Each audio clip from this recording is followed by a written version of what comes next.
My name is Kiana McClinton. In this video, I'm going to be reading from different Bible versions, the African American Devotional Bible and the Money Really Rights book. If I include any other sources, of course, they will be cited here. If I mess up, I'm just going to keep going. I haven't said that yet, but to clarify, for the sake of finishing studies, I'm just going to keep moving because I don't know. I understand, like, through the mistakes, maybe not, but if you really want to read it, you could just go buy the book yourself and read it. I don't know. It's for me, yeah, and I don't have to explain myself. So, yeah, nobody said anything, but yeah, random thoughts. Anyway,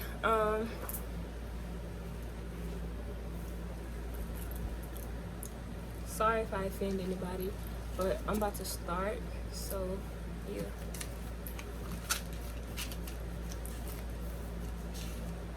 Okay, picking back up where we left off in Genesis chapter 19, verse 16.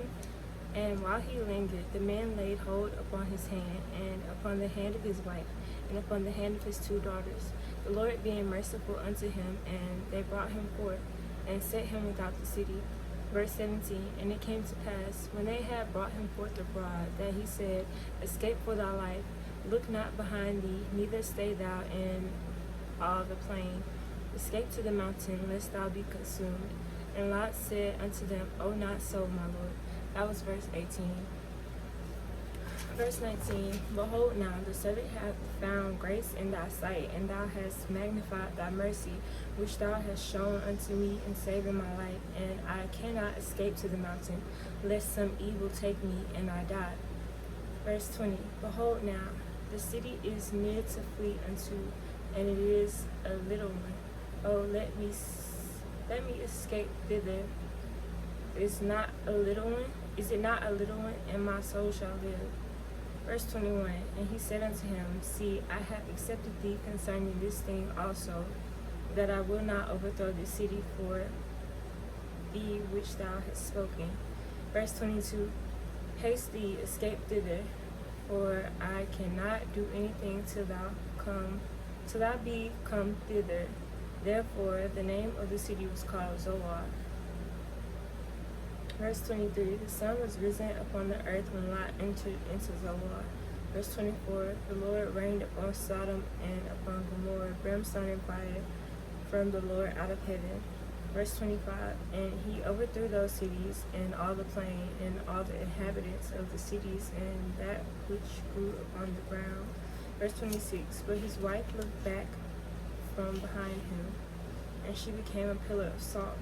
Verse 27, Abraham got up early in the morning to the place where he stood before the Lord, and he looked toward Sodom and Gomorrah, and toward all the end of the plain, and beheld, and lo, the smoke of the country went up as the smoke of a furnace. Verse 29, and it came to pass, when God destroyed the cities of the plain, that God remembered Abraham, and sent Lot out of the midst of the overthrow, when he overthrew the cities of which Lot dwelt. The sin of Lot's daughters, verse 30, and Lot went up out of Zoar and dwelt in the mountain, and his two daughters with him. For he feared to dwell in Zoar, and he dwelt in a cave, he and his two daughters. Verse 31, and the firstborn said unto the younger, Our father is old, and there is not a man in the earth to come in unto us after the manner of all the earth.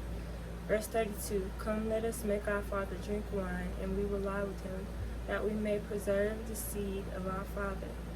Verse 33, and they made their father drink wine that night, and the firstborn went in and lay with her father. And he perceived not when she lay down, nor when she arose. Verse 34, and when it came to pass on the morrow, that the firstborn said unto the younger, Behold, I lay yesternight with my father, let us make him drink wine this night also, and go thou in, and lie with him, that we may preserve seed of our father. Verse 35, And they made their father drink wine that night also. And the younger arose and lay with him, and he perceived not when she lay down, nor when she arose. Thus were both the daughters of Lot with child by their father. That was verse 36. Verse 37. And the firstborn bare a son, and called his name Moab. The same is the father of the Moabites unto this day. Verse 38. And the younger, she also bare a son, and called his name Ben-Ami. The same is the father of the children of Ammon unto this day. Abraham and Abimelech, verse 20. Well, chapter 20, verse 1. And Abraham journeyed from thence toward the south country, and dwelled between Kadesh and Shur, and sojourned in Gerar. Verse 2. And Abraham said of Sarah his wife, She is my sister. And Abimelech king of Gerar sent and took Sarah. Verse 3. For God came to Abimelech in a dream by night, and said to him, Behold, thou art but a dead man for the woman which thou hast taken, for she is a man's wife. Verse 4. But Abimelech had not come near her, and he said, Lord, wilt thou slay also a righteous nation?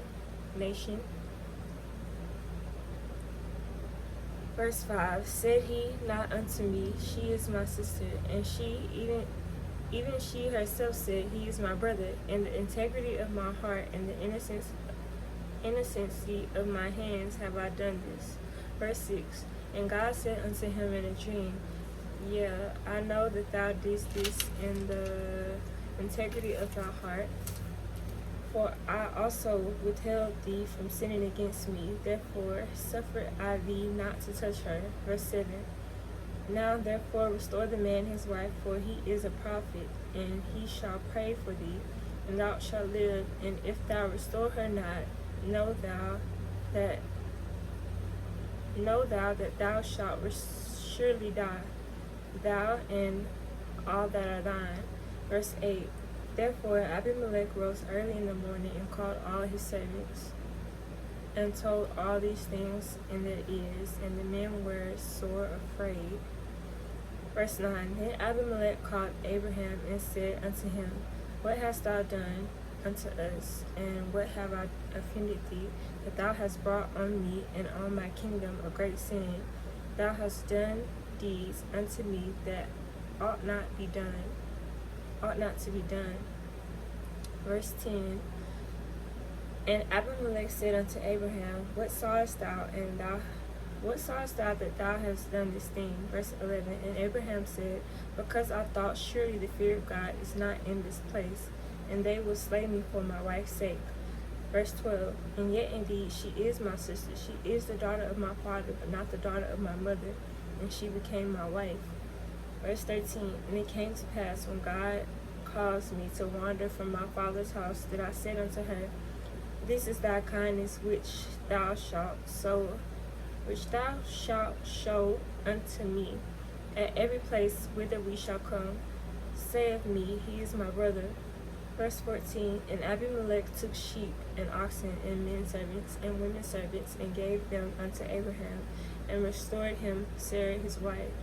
Verse 15. And Abimelech said, Behold, my land is before thee, dwell where it pleaseth thee. Verse 16. And unto Sarah he said, Behold, I have given thy brother 1,000 pieces of silver. Behold, he is to thee a covering of the eyes unto all that are with thee, and with all other. Thus she was reproved. Verse 17. So Abraham prayed unto God, and God healed Abimelech and his wife and his maidservants, and they bare children. Verse 18. For the Lord had fast closed up all the wombs of the house of Abimelech, because of Sarah, Abraham's wife. The birth of Isaac, chapter 21. The Lord visited Sarah as he had said, and the Lord did unto Sarah as he had spoken. Verse 2. For Sarah conceived and bare Abraham a son in his old age, at the set time of which God had spoken to him.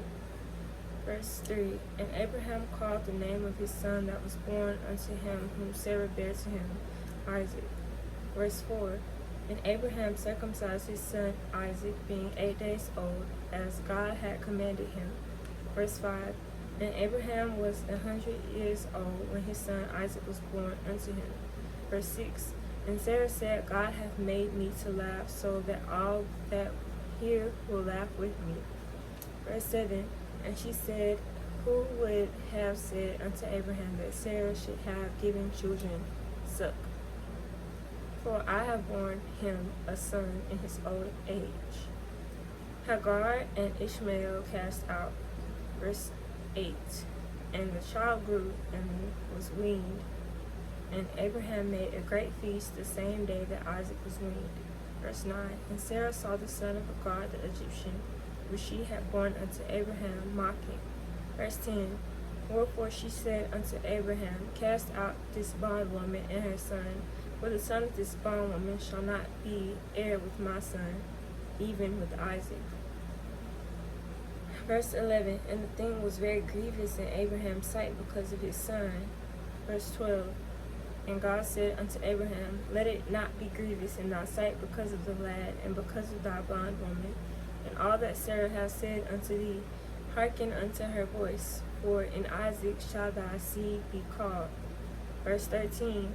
And also of the son of the bondwoman will I make a nation, because he is thy seed. Verse 14. And Abraham rose up early in the morning, and took bread and a bottle of water, and gave it unto Hagar, putting it on her shoulder and the child, and sent her away. And she departed, and wandered in the wilderness of Beersheba. Verse 15. And the water was spent in the bottle, and she cast the child under one of the shrubs. Verse 16. And she went and sat her down over against him a good way off, as if it were a bow shot. For she said, Let me not see the death of the child. And she sat over against him, and lifted up her voice, and wept. Verse 17. And God heard the voice of the lad, and the angel of God called to Hagar out. That's the end of the reading. Moving on to the message. It's titled, Drinking from the Well.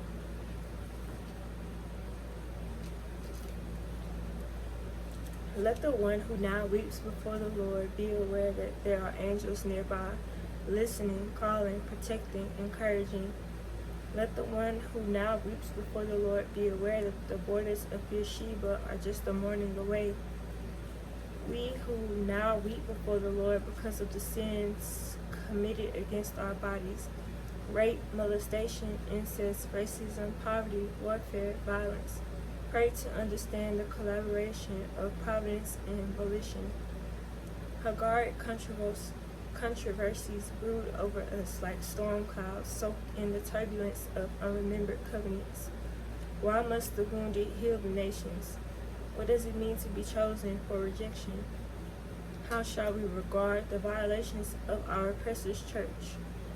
Who has hidden our well from us? What can Hagar do when she's in the wilderness, but her sons no longer cry out to the Lord? African and diasporic peoples would be irreversibly cut off from an authentic sense of vocation, were it not for one fact. God has opened our eyes. We now perceive the supernatural meaning of our suffering, hope. God is opening our eyes, and we glimpse the new day of our answered prayers. No longer are we cast aside, forgotten, marginalized. God is opening our eyes that we might discern the transformation of our past future. Tomorrow is the day spring of yesterday's triumphs. God is opening our eyes so we can see refreshment in the midst of the wilderness. The Word of God is here. When God opens our eyes, we begin to see ourselves in the flow of salvation history. Chosen, elect, known. Our eyes are being opened by God that we might see and celebrate our deliverance, witness the power, prophecy, the new heaven and the new earth, and renew the church. We will drink from the well. It has some additional scripture readings from Psalms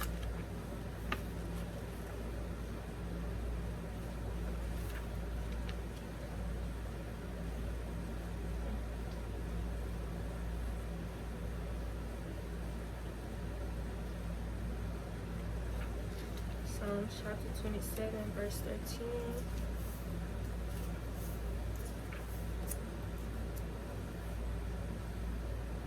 Yet I am confident I will see the Lord's goodness while I am here in the land of the living. Amen. It's also verse 14. Wait patiently for the Lord. Be brave and courageous. Yes, wait patiently for the Lord. And then we have chapter 42, verses 5 through 11. Why am I discouraged? Why is my heart so sad? I will put my hope in God. I will praise him again, my Savior and my God. Now I am deeply discouraged, but I will remember you, even from distant Mount Hermon, the source of the Jordan, from the land of Mount Mizar. I hear the tumult of the raging seas, as your waves and surging tides sweep over me. But each day the Lord pours his unfailing love upon me, and through each night I sing his songs, praying to God who gives me life. Oh God, my rock, I cry, why have you forgotten me?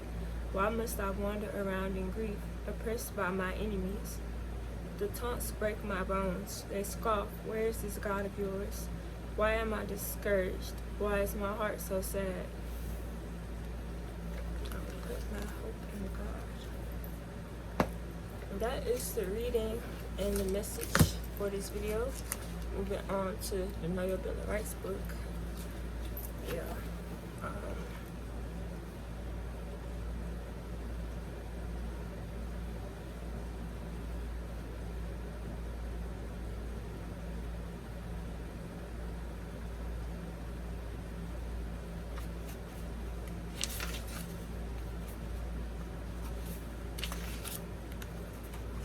Second.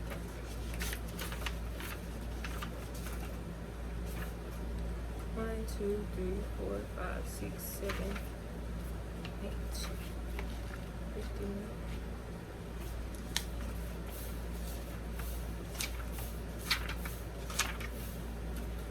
Okay, you have the right to remain silent. The Fifth Amendment. The Fifth Amendment is an old friend and a good friend. It is one of the great landmarks in men's struggle to be free of tyranny, to be decent and civilized. Since the beginning of history, tyrants have used criminal law to crush opposition, nonconformists, and undesirable minorities. Indeed, one's home could not be his castle, his property be his own, or his rights to expression and conscience be intact if he could be searched, arrested, judged, or imprisoned in inconsistent or unjust ways. The Bill of Rights indicated a preoccupation with the subject of criminal justice. With good reason, the framers had in mind much history that has been largely forgotten today. Without fair and standardized protections for those accused of crimes, liberty, or individual liberty, was impossible. As you'll see, the Fifth Amendment plays a key role in protecting people against abuse of government authority in legal proceedings.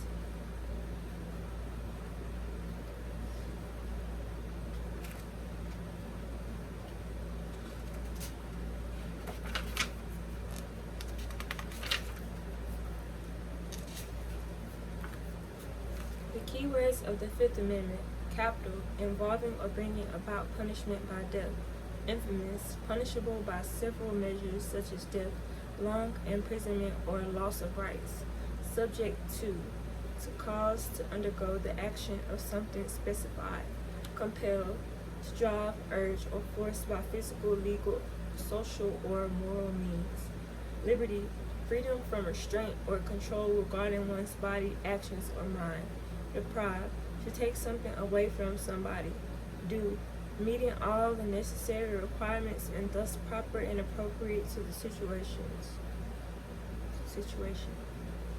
Public, having to do with a nation, state, or community, extending to a whole people; as oppressed to private, which indicates what belongs to an individual, group, or company; just, right, or fair; compensation, an amount of money or something else given to pay for loss, damage, or work done. The Bill of Rights, the Fifth Amendment, No person shall be held to answer for a capital or otherwise infamous crime, unless on a presentment or indictment of a grand jury, except in cases arising in the land or naval forces or in the militia, when in actual service in time of war or public danger. Nor shall any person be subject for the same offense to be twice put in jeopardy of life or limb. None shall be compelled in any criminal case to be a witness against himself, nor be deprived of life, liberty, or property without due process of law. Nor shall private property be taken for public use without just compensation. The story behind the Fifth Amendment, the right against self-incrimination.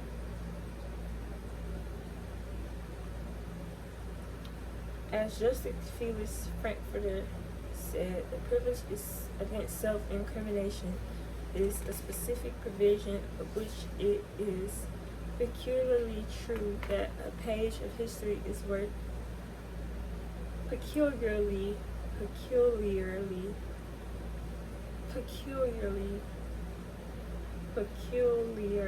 true that a page of history is worth a volume of logic. This logic of the right against self-incrimination, however, is complex and multifaceted.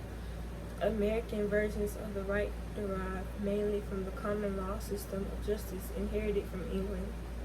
The English origins, however, extend beyond the boundaries of law and wind a path through the religious, political, and constitutional issues England was facing during the 16th and 17th centuries. The clash between Parliament and King, between the Crown and the Pope, between Anglicanism and Puritanism, between arbitrary rule and limited government, and between freedom of conscience and punishment of heresy and sedition. Even when restricting our view to the realm of law alone, the history of the right also draws from the similarly broad issues of the battle for supremacy between the adversarial and inquisitorial systems of justice, between the royal prerogative and common law, and between the common law and its ecclesiastical and civil law opponents.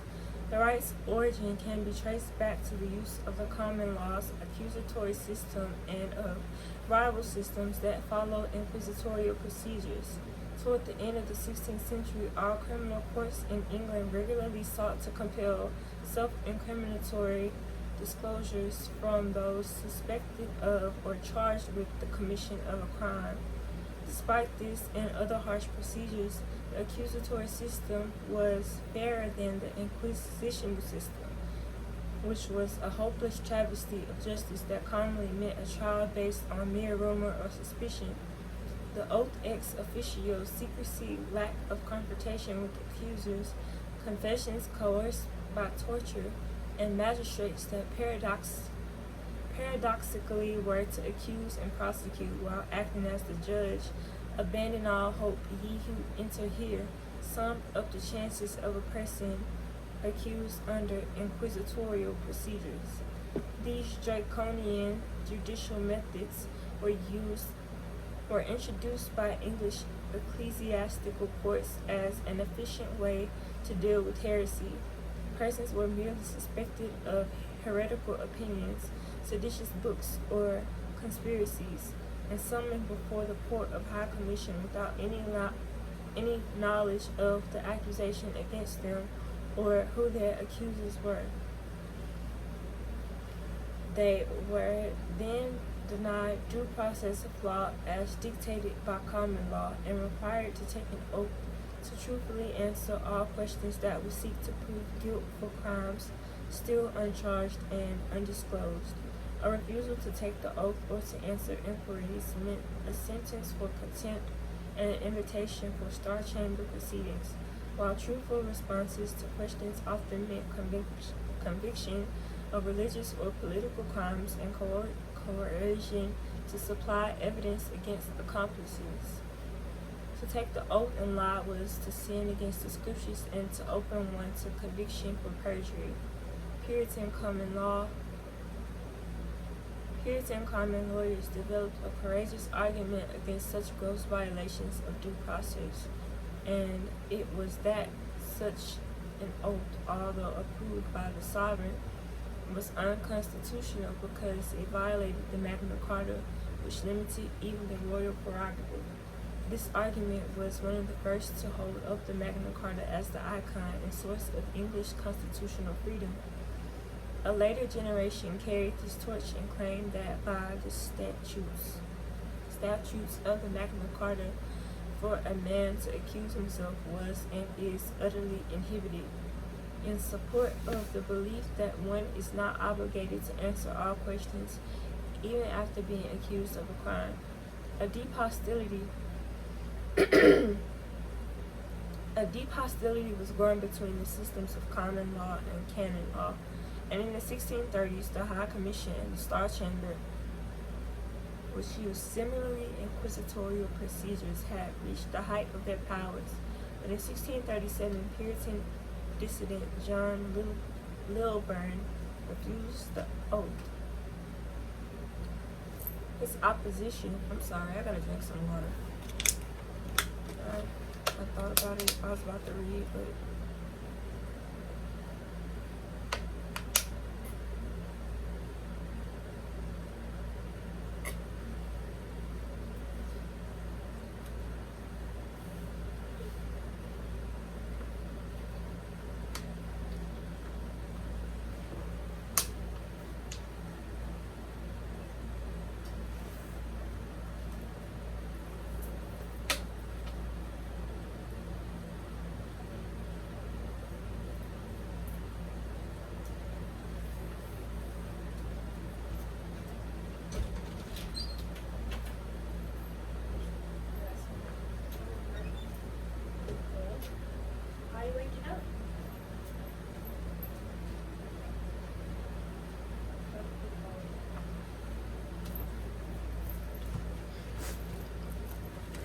was a little. He was waking up, but he was back to sleep. So I'm gonna just scoot it up closer and yeah.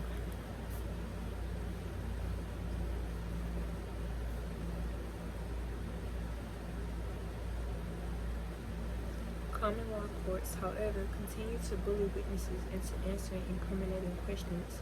Nevertheless, the concept of right against incrimination,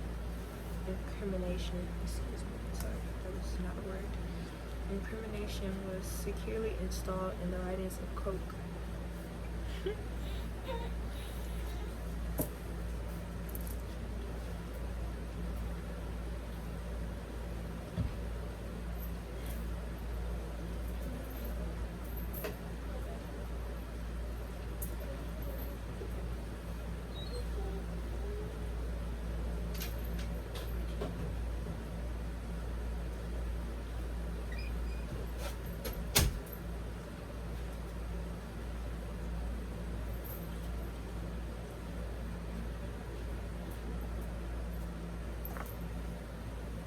Another cool part about doing this is I get to record him growing up without it being like awkward and weird. I don't know why I said that, but yeah.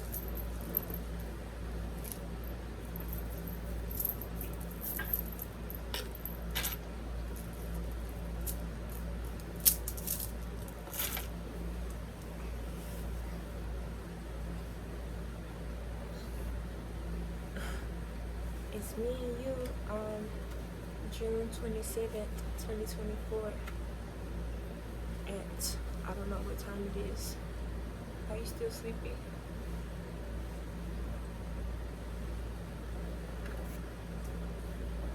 Wanna read with me?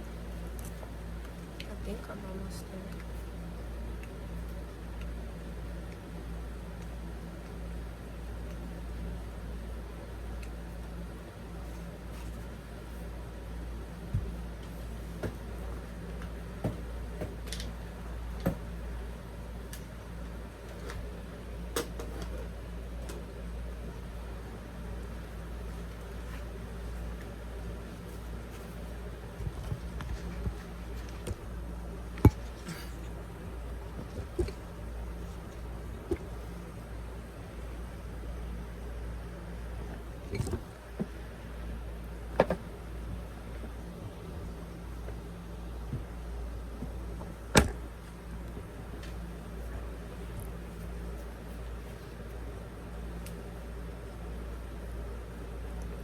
Nevertheless, the concept of right against self-incrimination was securely installed in the writings of Coke, tirelessly popularized by Lilburn and the Levels, and permanently connected with the Magna Carta.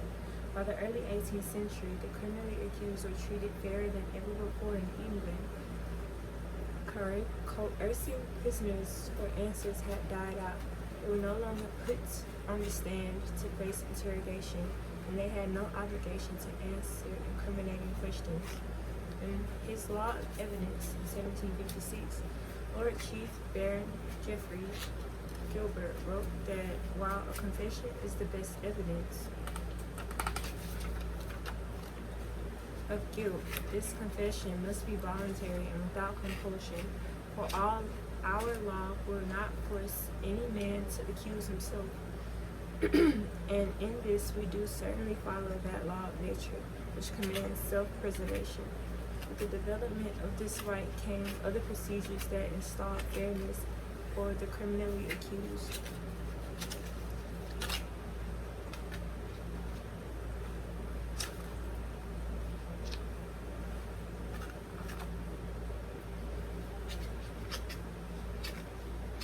Such as the principle of innocence until proven guilty, and that the burden of proof should rest on the prosecution, and the ideas that a man's home should not be broken into and ransacked for evidence, that torture or cruelty used to compel confession is unjust and illegal, and that one has the right to counsel and have witness to testify on his behalf. Above all, the right against self-incrimination was innately or intimately associated with freedom of speech and religion.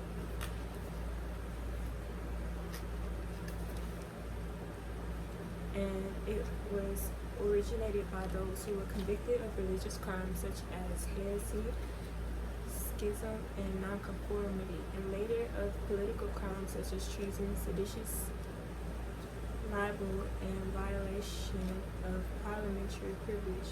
It was less a protection of the guilty or innocent than a protector of political and religious freedom, and it was an established tradition by the 18th century. Despite the colony's inheritance of all just mentioned, the right had to be reworn in every colony under circumstances similar to those that were its catalysts in England.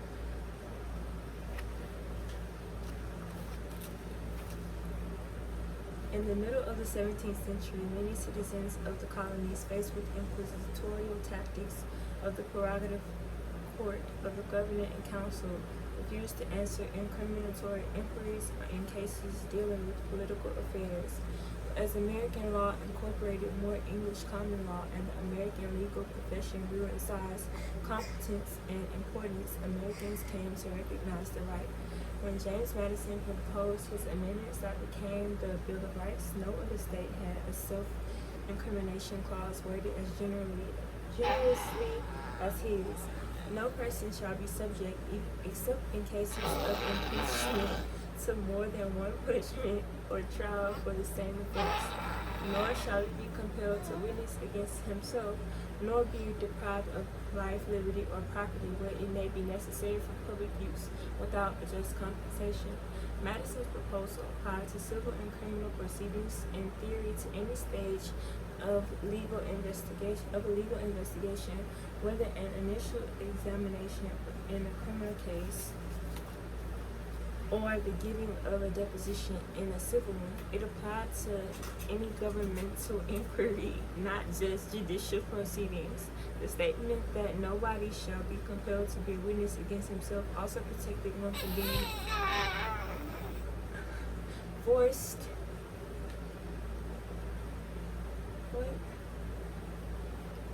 The statement that nobody shall be compelled to be a witness against himself also protected one from being forced to give any testimony that would expose one to public humiliation or censure or other harm to name or reputation.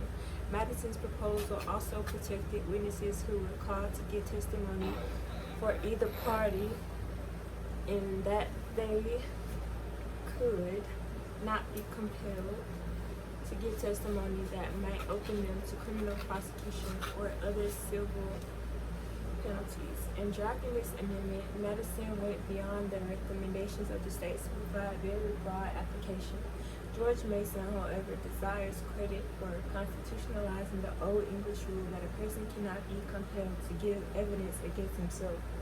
Virginia adopted that phrasing as Section 8 of its Declaration of Rights of 1776, but its protection was technically granted only to the criminally accused.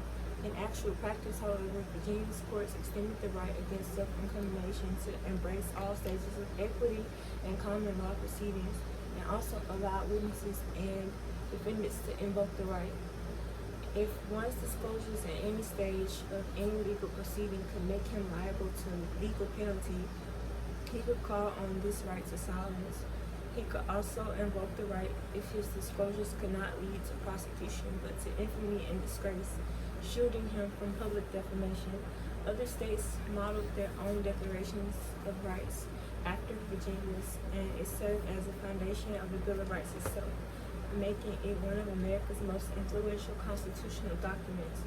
The 8 states that added separate bills of rights to their constitutions upheld the right against self-incrimination, and everyone used language almost identical to Virginia's Section 8, stating that nobody can be compelled to give evidence against himself.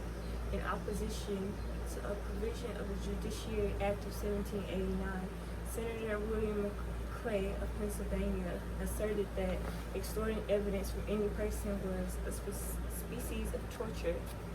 Here was an attempt to exercise tyranny, the same kind, over the mind. The conscience was to be put on the rack. That forcing oaths or evidence from men I considered equally tyrannical as extorting evidence by torture. The earliest state and federal cases after adoption of the Fifth Amendment also showed that the right to not be a witness against oneself embraced, not restricted, the common law precedent that, at least in criminal cases, one was protected against being compelled to produce any injurious evidence, including that which would bring infamy. State courts of the time supported the extension of the right to protect against self-infamy as well as self-incrimination, but the self-infamy rule fell into obscurity. Justice A. Portis communicated the spirit of the amendment succinctly when he said the following: "The principle that a man is not obligated to furnish the state with ammunition to use against him is basic to this conception. The state must defend itself," he acknowledged, "and punish lawbreakers within the limits of accepted procedure. But it has no right to compel the sovereign individual to surrender or impair his right of self-defense." The underlying principle of the Fifth Amendment is intangible, it is true, but so is liberty, and so is man's immortal soul. A man may be punished, even put to death by the state, but he should not be made to prostrate himself before its majesty. Mea culpa brings a man and his God. Mea culpa belongs to a man and his God. It is a plea that cannot be exacted from free men by human authority. To require it is to insist that the state is the superior of the individuals who compose it instead of their instrument. The Fifth Amendment is a crucial element of the procedures that ensure the survival of our most treasured rights. The framers believe deeply in a system of criminal justice that not only took significant precautions to avoid convicting the innocent, but that also showed compassion and concern for the criminal offender. The Fifth Amendment reflects the principle that in a free society that respects the individual, the application of just procedures to determine guilt or innocence, in which the accused is to make no unwilling contributions. It is more important than exacting punishment on the guilty. The double jeopardy clause.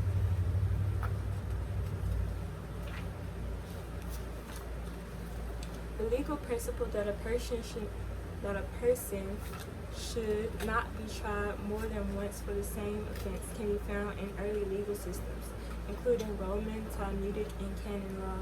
In his digest, the Emperor Justinian commanded government not to allow the same person to be again accused of crime which he had been acquitted. The King James Version of the Bible stated that affliction shall not arise of a second time.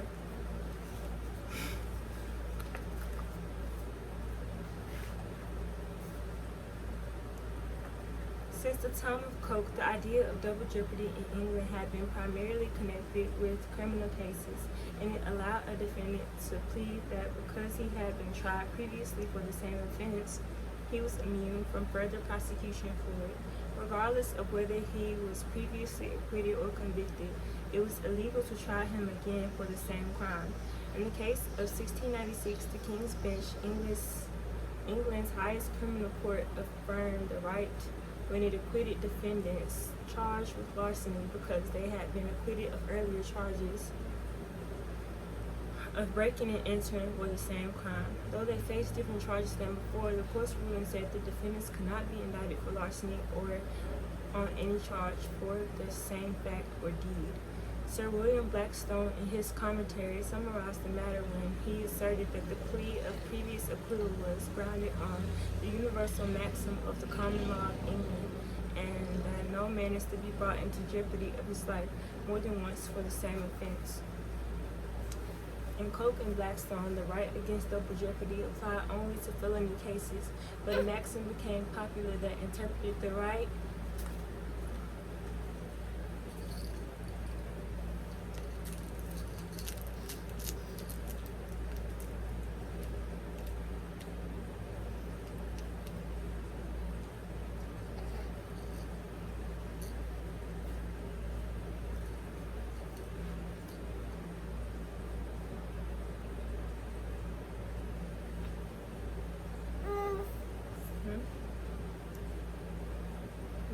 much more broadly. It is a rule of law that a man shall not be twice vexed for one and the same cause. In the American colonies, the protection against double jeopardy was widely accepted and not restricted to jeopardy of life, or only to felony cases. The Massachusetts Body of Liberties of 1641 generously declared no man shall be twice sentenced by civil justice for one and the same crime, offense, or trespass. But when Massachusetts codified its laws in 1648, it limited the right against double jeopardy to criminal cases by stipulating that all actions in criminal causes shall be reported and not afterwards brought again to the vexation of any man. This phrasing was the model for similar declarations in other colonies. Declarations that all free people possess the rights of Englishmen living in England. Of course, granting protection against double jeopardy were common among the colonies. New Hampshire, however, was the first state to provide in its Constitution of 1784 protection against double jeopardy by forbidding a second trial for anyone previously found not guilty of a particular offense. In 1788, Pennsylvania's High Court stated that no man shall be twice put in jeopardy for the same offense. In summary, when James Madison introduced his amendments that became the Bill of Rights to the first Congress, he proposed no person shall be subject, except in case of impeachment, to more than one trial or one punishment for the same offense. Considering the fact that only 2 states had recommended such protection, Madison's proposal shows how responsibly he approached the task of framing the amendments, going far beyond what was necessary to merely quell anti-federalist agitations. Luca. It's okay, baby. It's okay. Mommy almost done. Yeah. You want this?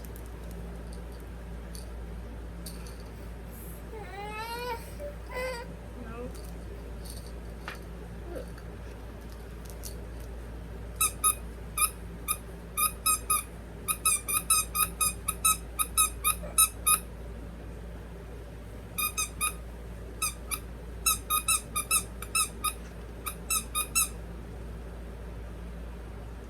The House adopted Madison's proposal, but the Senate deleted the last half of it, replacing it with "be twice put in jeopardy of the life of men in any public prosecution." After a joint committee's review, the closing words in any public prosecution were struck. There is no record of the debate, so we cannot be sure whether the clause was to follow the established understanding of double jeopardy despite the use of life and limb, which was seen to restrict it only to felony cases. It is fair to assume, however, that limb was not used literally unless the framers contemplated the possibility that punishment might one day involve tearing criminals apart, a sheer violation of the Eighth Amendment. The Fifth Amendment is unfortunately unclear as to exact meaning and scope, but the history of the right does lend insight into the spirit in which it was proposed. Okay, that's everything for today. Obviously, I gotta dip out, so we'll catch y'all later. Bye.